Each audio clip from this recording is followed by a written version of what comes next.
गायकवाड, राहणार मांडगाव, तालुका इंदापूर, जिल्हा पुणे. माझा अनुभव असा आहे की मी 1-1.5 वर्ष झाला इथे येतोय.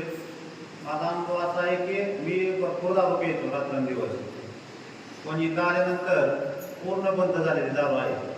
आणि दुसरा अनुभव असा आहे की 20 ते 22 वर्ष माझी कोर्टामध्ये केस चालू होती, की पूर्ण निकाल माझ्यातर्फे होऊन सर्व माझ्यासारखे झालेलं आहे.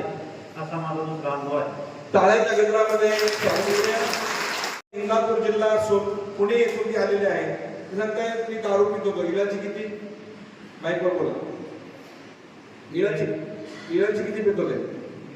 तरी 4 ते 5 क्वार्टर 4 ते 5 क्वार्टर रोज व्हायचे. असं त्यांचा म्हणणं आहे की मी रोज 4-5 क्वार्टर दारू पित होतो.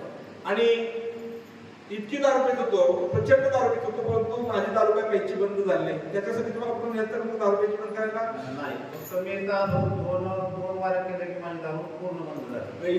पहिल्यांदा इथे झालं तुम्हाला व्यसनमुक्ती केंद्रात कोणत्या महाराजाकडे वगैरे कुठं नाही गेलं नाही. फक्त मी आलो 2 महिन्यात माझी पूर्ण दारू बंद झाली. आता पी वाटते का? आता पी वाटत नाही. टाळ्याच्या गजरामध्ये आपण खूप दारू पितो. भांडगाव तालुका इंदापूर येथून आलेले आहे, परंतु आता मला कसली दारू पिवडत नाही. आता अनुभव आहे. टाळ्याच्या गजरामध्ये स्वागत केलेले.